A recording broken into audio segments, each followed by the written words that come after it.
विश्व भूगोल के अंतर्गत पिछले वीडियो में हम लोगों ने विशेष रूप से पृथ्वी की उत्पत्ति संबंधी सिद्धांतों के बारे में देखा। आज भी हम इस वीडियो के अंतर्गत पृथ्वी और उसकी उत्पत्ति संबंधित या उसकी उत्पत्ति और विकास से संबंधित विभिन्न सिद्धांतों के बारे में अध्ययन किया। पिछले वीडियो में हम लोगों ने पृथ्वी की उत्पत्ति संबंधी उन सभी सिद्धांतों के बारे में अध्ययन करने का प्रयास किया जो आरंभिक सिद्धांत। पृथ्वी की उत्पत्ति संबंधी जितने भी सिद्धांत हैं उन सभी सिद्धांतों को दो वर्गों में बांटा गया है, दो भागों में विभाजित किया गया है, जिसमें पहला पृथ्वी के उत्पत्ति के आरंभिक सिद्धांत और दूसरा आधुनिक सिद्धांत। तो हम लोगों ने पीछे वाला वीडियो के अंतर्गत पृथ्वी की उत्पत्ति संबंधी आरंभिक सिद्धांत के बारे में अध्ययन किया था, जो एकमात्र काल्पनिक विचारधाराएं हैं। आज हम इस वीडियो के अंतर्गत मुख्य रूप से पृथ्वी की उत्पत्ति से संबंधित आधुनिक सिद्धांत और विभिन्न तथ्यों के बारे में जानने का प्रयास करेंगे। यदि आपने पीछे वाला वीडियो नहीं देखा है तो आप डिस्क्रिप्शन बॉक्स में जाइए और वहां से उस वीडियो को जरूर देखें, ताकि यह वीडियो भी या यह पाठ भी आपको ठीक ढंग से समझ में आ जाए। तो आइए इस वीडियो के अंतर्गत मुख्य रूप से हमको किन किन चीजों के बारे में अध्ययन करना है एक बार सिनोप्सिस या रूपरेखा के रूप में देख लेते हैं।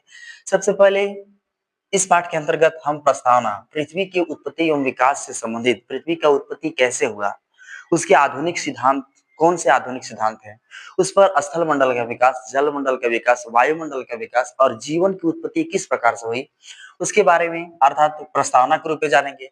इसके बाद आधुनिक सिद्धांत, पृथ्वी के उत्पत्ति संबंधी आधुनिक सिद्धांत क्या है, आधुनिक सिद्धांत हमें क्या बताता है। बिग बैंग सिद्धांत, आधुनिक सिद्धांत के अंतर्गत सबसे महत्वपूर्ण सिद्धांत बिग बैंग सिद्धांत है, जो एक प्रकार का वैज्ञानिक सिद्धांत है और वह पृथ्वी नहीं बल्कि इस ब्रह्मांड की उत्पत्ति के बारे में कहानी कहता है या एक तर्कपूर्ण व्याख्या देता है। बिग बैंग सिद्धांत ग्रह निर्माण की अवस्थाएं, ग्रह अर्थात जो विभिन्न तारों की परिक्रमा करते हैं, जिनमें अपना प्रकाश नहीं होता है, जिनका निर्माण तारों से हुआ है, तो उनकी निर्माण की अवस्थाएं क्या, यह ग्रह जैसे हमारा ग्रह, हमारी ग्रह पृथ्वी है, तो हमारे पृथ्वी ग्रह किस प्रकार से बनी, कितनी अवस्थाओं में बने, तो इस प्रकार से हम ग्रह निर्माण की अवस्थाएं।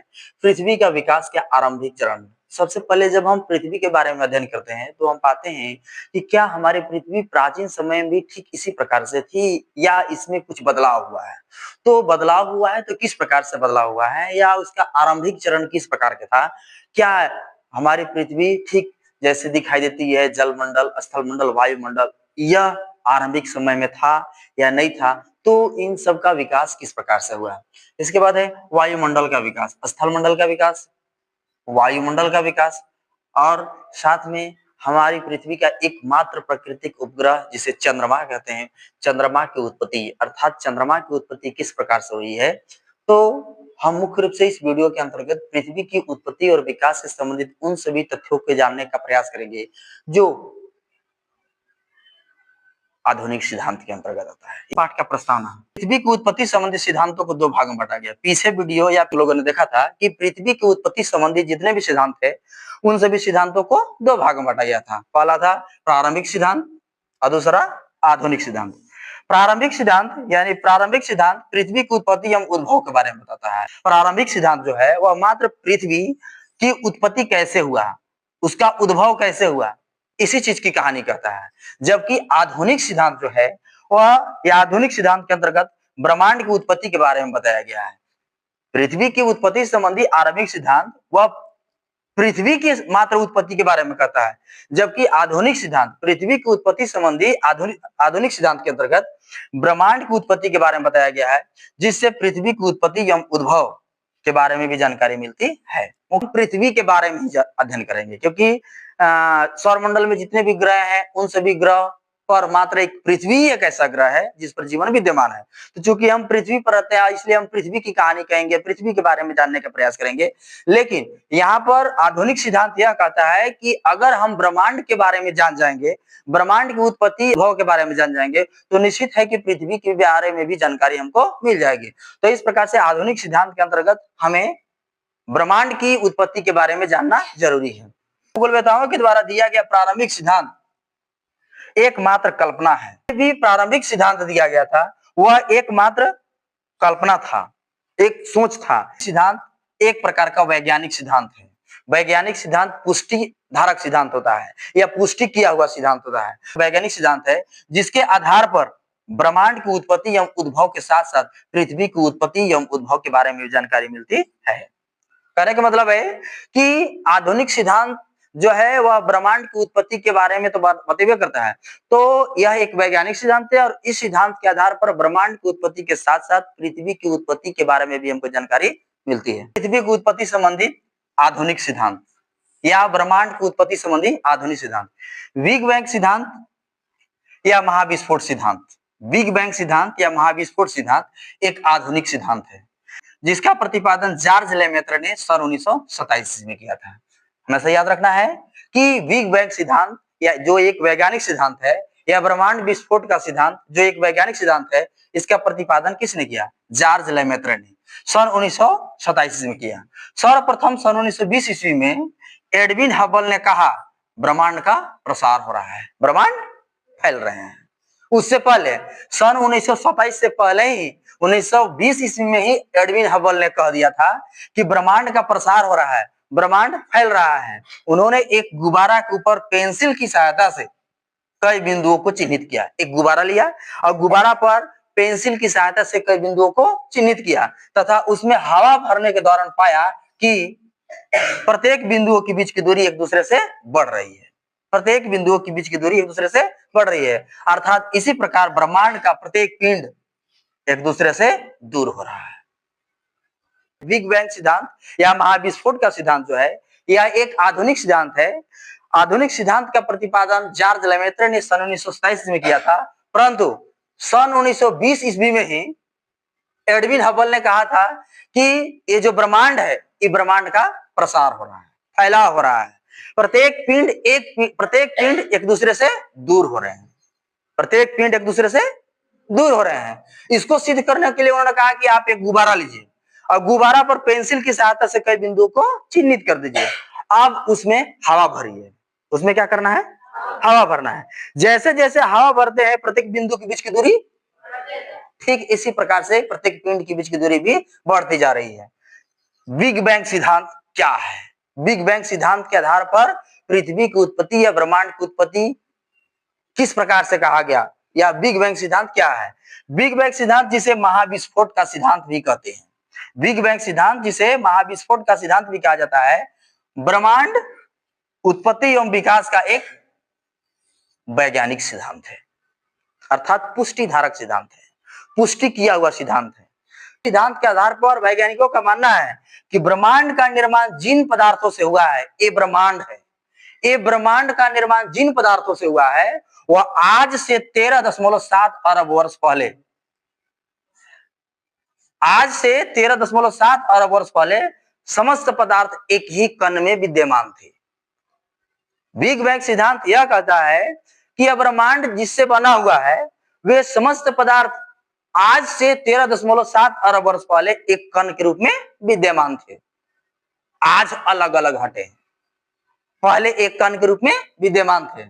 बिग बैंग सिद्धांत कहता है कि ब्रह्मांड की उत्पत्ति जिन पदार्थों से हुआ है वह पदार्थ आज से 13.7 अरब वर्ष पहले एक कण के रूप में विद्यमान थे या एक परमाणु के रूप में स्थित थे जिसका आयतन अत्यधिक सूक्ष्म था, एकदम छोटा था और तापमान तथा घनत्व बहुत ही अधिक था। उसका टेम्परेचर, तापमान अत्यधिक, अर्थात वह जो परमाणु था, जो कण था वह अत्यधिक गर्म था और घनत्व बहुत ज्यादा था। वैज्ञानिकों ने कहा कि परमाणु में अत्यधिक ऊर्जा संचित होने के कारण, परमाणु में अत्यधिक ऊर्जा संचित हो जाने के कारण, जैसे मान लीजिए जो ठोस पदार्थ होते हैं, जैसे आप लोग साइंस में पढ़े होंगे पदार्थ की अवस्थाएं, तो ठोस अवस्था के अंतर्गत जिसमें जितने भी परमाणु होते हैं एक दूसरे के साथ काफी मजबूती से बंधे हुए होते हैं। तो वही अत्यधिक ऊर्जा संचित हो जाने के कारण इसमें विस्फोट हुआ। क्या हुआ? विस्फोट हुआ। अत्यधिक ऊर्जा संचित हो जाने के कारण विस्फोट हुआ, जिसे बिग बैंग कहा जाता है या महाविस्फोट कहा जाता है। और कुछ ही सेकंड बाद ब्रह्मांड का विस्तार होने लगा। यह सिद्धांत बताता है कि आज से 13.7 अरब वर्ष पहले ब्रह्मांड जिससे बना है वह पदार्थ एक कण के रूप में विद्यमान था और जिसका आयतन सूक्ष्म था, तापमान उच्च था, घनत्व उच्च था और अत्यधिक ऊर्जा के फलस्वरूप उसमें विस्फोट हुआ। और विस्फोट होने के फलस्वरूप कुछ ही सेकंड बाद ब्रह्मांड का विस्तार हो गया। ब्रह्मांड का विस्तार हो गया। इतिहास गवाह है कि पृथ्वी की आकृति या धरातल के स्वरूप को बदलने में कुछ ही क्षण की जरूरत है। कुछ ही क्षण, जहां हम देख रहे हैं कि आज इस जगह पर भी समतल मैदान है, अचानक भूकंप आए, अचानक ज्वालामुखी आए, सब ध्वस्त हो जाएगा। तो इस प्रकार से कहता है कि कुछ ही सेकंड बाद ब्रह्मांड का विस्तार हो गया। बिग बैंग से, जब बिग बैंग की घटना हुआ तो कब हुआ? 13.7 अरब वर्ष पहले। कहीं कहीं भूगोल में आपको 13.8 अरब वर्ष पहले भी बोला जाएगा। तो बिग बैंग से 3 लाख वर्षों के दौरान तापमान 4500 केल्विन तक कम हो गया। अचानक 4500 केल्विन तक तापमान कम हो गया। कब? 3 लाख वर्ष के दौरान।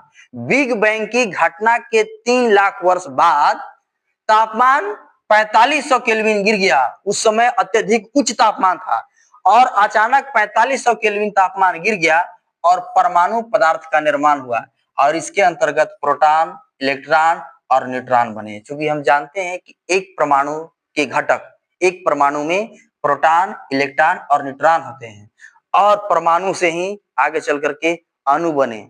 अणु, परमाणु, तत्व, यौगिक और तब जाकर के विशालकाय जीव जंतु का निर्माण होता है। तो इस प्रकार से आज से 13.7 अरब वर्ष पहले न कोई स्थान था, न ही कोई समय था। स्थान भी नहीं था और समय भी नहीं था, क्योंकि प्रत्येक पिंड एक कण के रूप में विद्यमान थे और वह कण जो था अचानक विस्फोट हुआ, वहीं से समय का प्रारंभ हुआ, वहीं से स्थान के बारे में जानकारी मिलने लगा। इसीलिए समय का अध्ययन इतिहास कराता है, जबकि स्थान का अध्ययन भूगोल कराता है। तो इस प्रकार से समय और स्थान 13.7 अरब वर्ष पहले समय और स्थान का कहीं भी महत्व नहीं था। 13.7 अरब वर्ष के बाद ही विभिन्न स्थानों और समय के बारे में जानकारी मिलने लगा। तो उसी समय परमाणु में प्रोटॉन, इलेक्ट्रॉन बनने लगे। कुछ समय बाद यह सभी मिलकर के हाइड्रोजन और हीलियम गैस जैसे सरल तत्वों का निर्माण किए। अब जब परमाणु का निर्माण किया गया, परमाणु में प्रोटॉन, इलेक्ट्रॉन और न्यूट्रॉन बनिए गए, तो मुख्य रूप से हाइड्रोजन सबसे सरल तत्व, हल्का तत्व हाइड्रोजन और हीलियम गैसों का निर्माण हुआ। जैसा कि हम लोग निहारिका परिकल्पना पढ़ते थे, लाप्लास के द्वारा दिया गया निहारिका परिकल्पना, उसमें भी यह बताया गया था कि ब्रह्मांड की उत्पत्ति जो हुआ है वह किस प्रकार के पदार्थों से? तो गैसों के गुथित झुंड, जिसे निहारिका कहा गया, जो हाइड्रोजन और हीलियम के गैसों से बना हुआ था, उसी से बना हुआ है। तो अब जाकर के कुछ समय के बाद हाइड्रोजन और हीलियम गैस जैसे सरल तत्वों का निर्माण हुआ। इस सिद्धांत के अनुसार ब्रह्मांड का शुरुआती जो क्षण था बहुत गर्म था। स्टार्टिंग टाइम में यह ब्रह्मांड अत्यधिक गर्म था। जब ब्रह्मांड गर्म होगा तो हमारी पृथ्वी भी गर्म होगी। तो उसी प्रकार से कहता है कि इस सिद्धांत यह कहता है कि ब्रह्मांड का शुरुआती क्षण बहुत गर्म, सघन, परंतु जैसे जैसे ब्रह्मांड का विस्तार हो रहा था यह धीरे धीरे ठंडा हो गया। धीरे धीरे क्या हो गया? ठंडा हो गया। और गुरुत्वाकर्षण के कारण गैस संघनित होकर के आकाश गंगा का निर्माण किए और फिर आकाश गंगा तारों का निर्माण किए।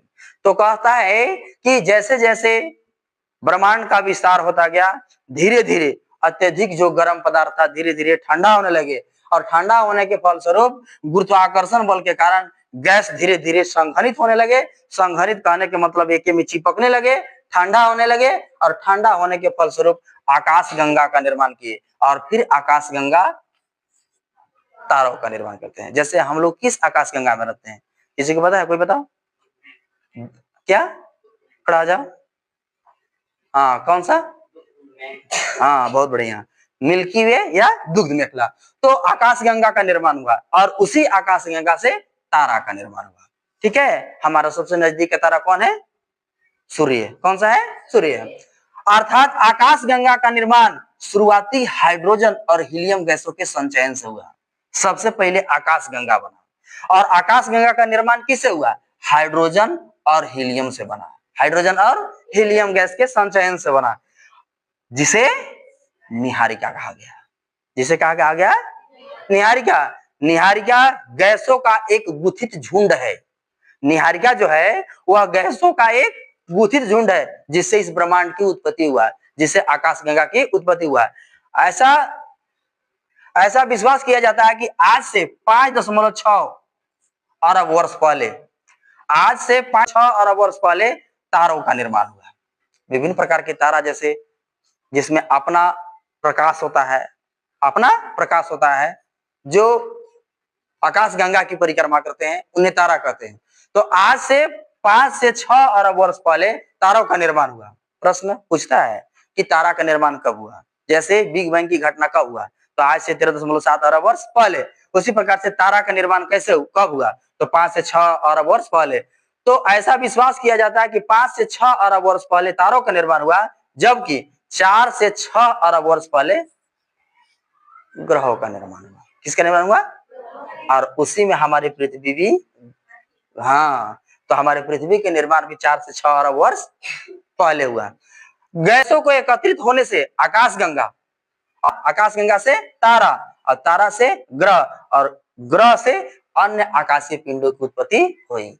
यह सिद्धांत कहता है कि पहले गैस संघनित हुए, एक जगह एकत्रित हुए तो आकाशगंगा बने, आकाशगंगा से तारा का निर्माण हुआ, तारा से ग्रह बने, और तब जाकर के अन्य आकाशीय पिंडों की उत्पत्ति हुई। निहारिका को सौर मंडल का जनक कहा जाता है। अर्थात जो सौर मंडल है, ठीक है, सूर्य और समस्त ग्रह, उपग्रह, धूमकेतु, पुछल तारा, इन सब को मिला करके सौर मंडल कहते हैं। तो सौर मंडल का जनक, जनक मतलब पिता, अर्थात जिससे उनकी उत्पत्ति हुआ है। तो इनकी उत्पत्ति किससे हुआ है? निहारिका से।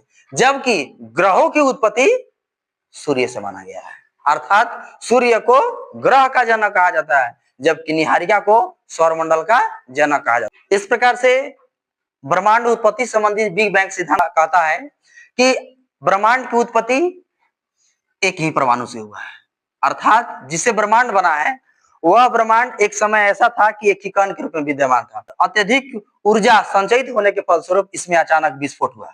विस्फोट होने के फलस्वरूप और ब्रह्मांड विस्तारित होने लगा। कुछ ही समय के बाद ब्रह्मांड का प्रसार होने लगा, और 3 लाख वर्ष समय जब बीत गया तो टेम्परेचर 4500 केल्विन गिर गया, और तब जाके प्रथम परमाणु का निर्माण हुआ, और उस परमाणु में इलेक्ट्रॉन, प्रोटॉन और न्यूट्रॉन की उत्पत्ति हुआ, और तब जाके सरल तत्वों में हाइड्रोजन, हीलियम इत्यादि गैसों का निर्माण हुआ। जब ये संचय हुए तब जाकर के आकाशगंगा बने, और आकाशगंगा से तारों का निर्माण हुआ, तारा से ग्रह, और ग्रह से अन्य आकाशीय पिंड की उत्पत्ति हुई। ग्रहों की निर्माण की अवस्थाएं, ग्रह के निर्माण की अवस्था, ग्रह का निर्माण किससे हुआ है? तारों से। ग्रह का निर्माण तारों से हुआ है। गुरुत्वाकर्षण बल के परिणाम स्वरूप आरंभ में क्रोड का निर्माण, और उसके चारों ओर गैस तथा धूल एकत्रित होने लगा। गुरुत्वाकर्षण बल के फलस्वरूप सबसे पहले क्रोड का निर्माण, क्रोड मतलब पृथ्वी की आंतरिक संरचना या किसी ग्रह का आंतरिक वाला भाग, क्रोड का निर्माण हुआ, और उसके चारों ओर गैस, धूल एकत्रित होने लगे प्रारंभिक चरण के अंतर्गत। दूसरी अवस्था में कहता है गैसीय बादल के संघनन के कारण क्रोड के आसपास के पदार्थ छोटे छोटे गोलाकार के रूप में विकसित हो गए, जिन्हें ग्रहाणु कहा गया। कहता है कि दूसरी अवस्था में गैसीय बादल के संघनन होने के कारण क्रोड के आसपास के जो पदार्थ जो संघनित हो रहे थे, धूल एकत्रित हो गए थे, वे छोटे छोटे गोलाकार के रूप में विकसित हो गए, जिन्हें ग्रहाणु कहा गया। यह ग्रह निर्माण की तीसरी अवस्था है और अंतिम अवस्था मानी जाती है, जिसमें गुरुत्वाकर्षण बढ़ने के कारण ग्रहाणु आपस में जुड़कर बड़े बड़े पिंडों का निर्माण किए। कहने का मतलब है पहले क्रोड बने, क्रोड के फलस्वरूप चारों ओर धूल गैस एकत्रित होने लगे, धूल गैस एकत्रित होने के फलस्वरूप धीरे धीरे वे छोटे छोटे गोलाकार पिंड में एकत्रित हो गए, और जिन्हें ग्रहाणु कहा गया। अब यह ग्रहाणु जो है गुरुत्वाकर्षण बल के फलस्वरूप आपस में सटने लगे, और तब जाकर के किसका निर्माण हुआ? ग्रह का निर्माण हुआ। किसका निर्माण हुआ? ग्रह का। ग्रह में 2 प्रकार के ग्रह, एक पार्थिव ग्रह और एक जोवियन ग्रह। जो सूर्य के नजदीक, क्योंकि इन सभी ग्रहों का निर्माण सूर्य से हुआ है, तो जो सूर्य के नजदीक हुआ उसे पार्थिव ग्रह, और जो सूर्य से दूर रहा उसको क्या बोलेंगे हम? जोवियन ग्रह। कुल मिलाकर के ग्रहों की संख्या कितनी है? 8। कितने ग्रह हैं?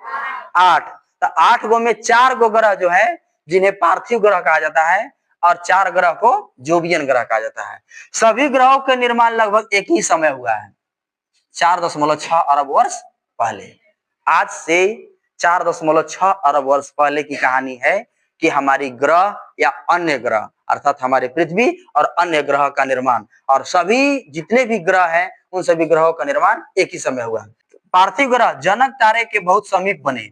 जनक तारे मतलब कुछ सूर्य, जनक तारे मतलब सूर्य। पार्थिव ग्रह जो है वो जनक तारे के बहुत समीप बने, जहां अधिक तापमान के कारण गैस संगठित नहीं हो पाई, जबकि जोवियन ग्रह की रचना उससे दूर हुआ और दूर होने के फलस्वरूप तापमान कम हुआ और वहां पर गैस संगठित हो गई। कहने का मतलब है सूर्य गर्म है और इसके आसपास के क्षेत्र में मान लीजिए जो भी ग्रह है उस पर जितने भी धूल धूसरित वायु है वे संगठित नहीं होने पाए। टेम्परेचर हाई था, टेम्परेचर उच्च था। उच्च होने के फलस्वरूप, क्योंकि हम जानते हैं कि जब अत्यधिक तापमान होता है तो पदार्थ बिखरता है। पदार्थ क्या होता है? बिखरता है। और जब ठंडा होता है तो सिकुड़ता है। तो उसी प्रकार से जो जनक तारे के समीप ग्रह थे वे संगठित नहीं हो पाए, जो उनसे दूर थे अर्थात जो भी ग्रह दूर था वहां पर गैसें संगठित हो गई।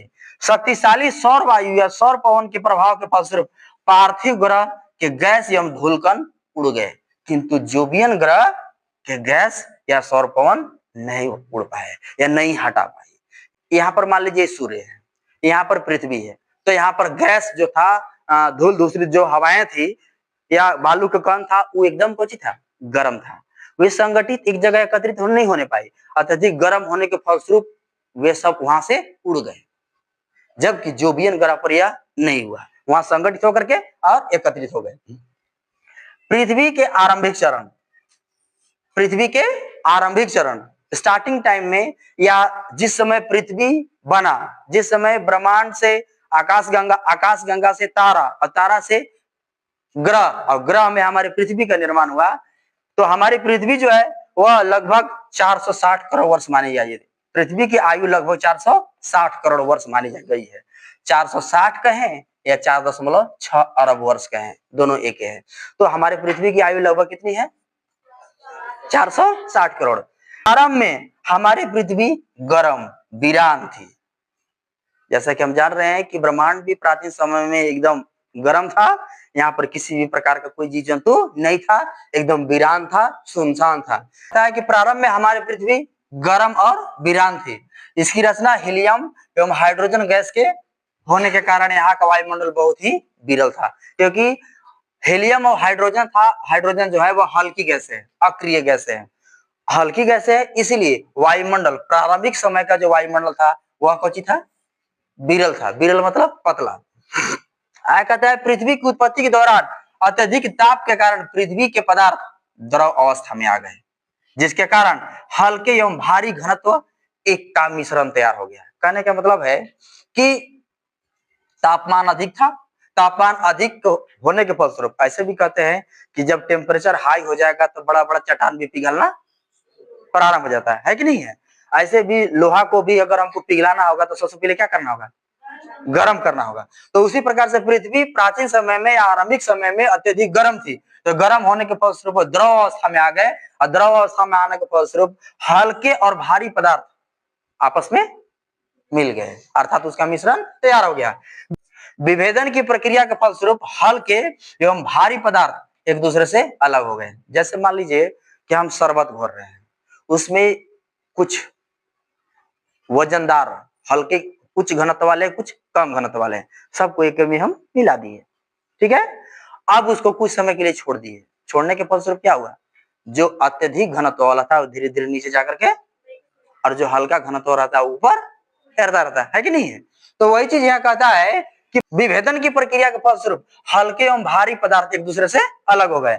भारी नीचे और हल्का ऊपर हो गया। भारी पदार्थ पृथ्वी के केंद्र की ओर चले गए, पृथ्वी के केंद्र की ओर चले गए भारी पदार्थ, और हल्की जो पदार्थ थे पृथ्वी की ऊपरी सतह की तरफ आ गए। समय के साथ ऊपरी सतह धीरे धीरे ठंडा होता गया और स्थल मंडल का निर्माण हुआ। विभेदन की प्रक्रिया एक ऐसी प्रक्रिया है जिसके अंतर्गत मुख्य रूप से विभिन्न परतों का निर्माण हुआ है। अर्थात हल्के पदार्थ और उच्च घनत्व वाले पदार्थ या भारी पदार्थ एक दूसरे से अलग होने की प्रक्रिया ही विभेदन की प्रक्रिया कहलाती है, जिसके फलस्वरूप विभिन्न परतों का निर्माण हुआ। विभेदन की प्रक्रिया के फलस्वरूप भारी घनत्व वाले पदार्थ केंद्र की ओर चले गए और जो हल्के पदार्थ थे वे ऊपरी सतह की ओर आ गए और ऊपरी सतह धीरे धीरे ठंडा होता गया और ठंडा होने के फलस्वरूप स्थलमंडल का निर्माण हुआ। वायुमंडल का विकास, स्थलमंडल का हम विकास देख लिए, विभेदन की प्रक्रिया के फलस्वरूप हुआ, हल्के पदार्थ ऊपर की ओर और भारी पदार्थ नीचे की ओर चले गए। अब वायुमंडल कैसे बना? प्रारंभिक वायुमंडल जिसमें हाइड्रोजन और हीलियम गैस की अधिकता थी। हम जान रहे हैं कि प्राचीन समय में सबसे पहले हाइड्रोजन और हीलियम बना था, या हल्की गैसें हैं, उस समय वायुमंडल विरल था, उसकी अधिकता थी। और सौर पवन के कारण पृथ्वी से यह दूर गया। द्वितीय अवस्था में पृथ्वी के ठंडा और विभेदन के कारण, द्वितीय अवस्था में पृथ्वी जैसे जैसे ठंडा होती गई और विभेदन की प्रक्रिया के कारण पृथ्वी के अंदर से बहुत से गैस और जलवाष्प बाहर निकले और इसी से वायुमंडल का निर्माण हुआ। जब पृथ्वी ठंडी हो रही थी और विभेदन की प्रक्रिया प्रारंभ हो गया था, फलस्वरूप अत्यधिक घनत्व वाले पदार्थ केंद्र की ओर और हल्के पदार्थ ऊपर की ओर आ रहे थे, उसके फलस्वरूप विभिन्न प्रकार के गैस और जलवाष्प बाहर निकले और इसी से वायुमंडल का निर्माण हुआ। तीसरी अवस्था में पृथ्वी पर लगातार ज्वालामुखी विस्फोट हुआ, जिसके कारण वायुमंडल में जलवाष्प एवं गैस की मात्रा बढ़ने लगी और जलवाष्प संघनित होकर के वर्षा के रूप में परिवर्तित हो गए, जिससे महासागर बने और फिर इसमें 380 करोड़ वर्ष पहले जीवन का विकास आरंभ हुआ। अर्थात जीवन का जो आरंभ है महासागरों में हुआ, आज से लगभग 380 करोड़ वर्ष पहले। चंद्रमा की उत्पत्ति, चंद्रमा की उत्पत्ति एक बड़े टकराव के कारण हुआ, जिसे द बिग स्प्लैट कहा जाता है।